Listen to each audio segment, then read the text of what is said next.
Bonjour, c'est Joël de moncoachdegolf.com. Bienvenue dans cette vidéo dans laquelle je vais vous parler du grip prière que j'ai abordé dans la deuxième vidéo de la série à laquelle vous vous êtes inscrite il y a déjà peut-être un petit moment. Et je voulais faire une précision puisque vous avez été très nombreux à m'indiquer que vous n'aviez pas bien compris comment positionner les doigts. Vous avez bien compris les paumes, l'importance de placer le club au milieu de la paume et l'importance de placer le dos de la main gauche parallèle à la face du club. Ça, tout le monde l'a bien compris. Par contre, comment positionner les doigts? Mea culpa, c'est effectivement ma faute. Je n'ai pas vraiment précisé la position des doigts derrière pour une raison très simple, c'est que ça n'a pas vraiment beaucoup d'importance. Il s'agit de trouver son propre confort. Néanmoins, pour que ce soit beaucoup plus clair, je vais vous donner quelques possibilités, celles que moi j'utilise et celles que utilisent également beaucoup de mes élèves. Alors, vous l'avez compris, le but du jeu est de placer le club au milieu de la paume. La particularité dans ce que je vous ai demandé, je vais me rapprocher un petit peu pour que vous voyez bien, voilà, c'est que justement vous devez conserver ce club dans cette position lorsque vous fermez vos doigts.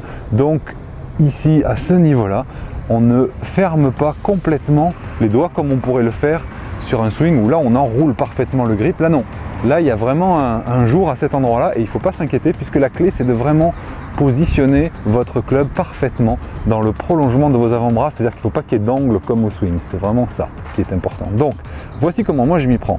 Je vais simplement replier à partir de la position prière, hop, je vais simplement replier mes doigts tout en conservant l'index dans le prolongement comme ceci, voilà. Ensuite je vais venir mettre ma main droite juste en dessous et je viens chevaucher ici mon petit doigt, on peut mettre aussi deux autres doigts, à vous de voir, comme ceci, et de cette façon là, regardez, mes mains sont face à face, pas tout à fait à la même hauteur comme dans le grip prière, elle est juste un tout petit peu décalée, ce qui me permet d'avoir quand même des doigts sur le club. Alors, beaucoup ont compris qu'il fallait se mettre comme ceci, ce qui est effectivement l'exercice parfait pour faire le grip prière, et beaucoup pensent qu'il faut croiser les doigts comme ceci.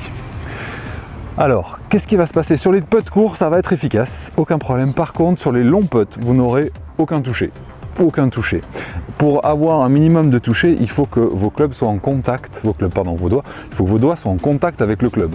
Donc c'est pour ça que personnellement j'utilise le grip prière comme ceci, mais avec des doigts qui sont en contact avec le club. Notamment, je mets plus de doigts sur ma main gauche que sur ma main droite pour justement avoir un meilleur contrôle de la direction. Voilà, comme ceci.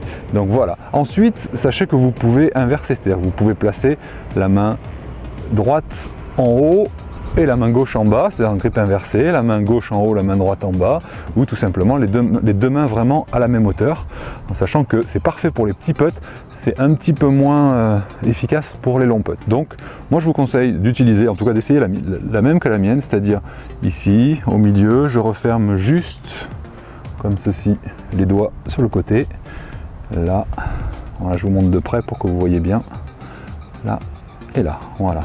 Pas très confortable au début, moi personnellement je m'y suis vraiment bien habitué. Aujourd'hui je suis plus du tout gêné pour tenir mon club de cette façon. Voilà, en tout cas vous l'avez compris, ce qui est important et je vais y revenir une dernière fois avant de vous quitter, c'est que le dos de la main gauche et le dos de la main droite soient bien parallèles à la face de votre club. Ça c'est très très important, évitez d'avoir les mains tournées dans un sens ou dans l'autre. D'accord. Et la deuxième chose importante, c'est que votre club soit dans le prolongement de vos avant-bras. Voilà, j'espère que j'aurai réussi à vous donner plus de précision par le biais de cette vidéo et je vous dis à très bientôt dans moncoachdegolf.com. Bon golf!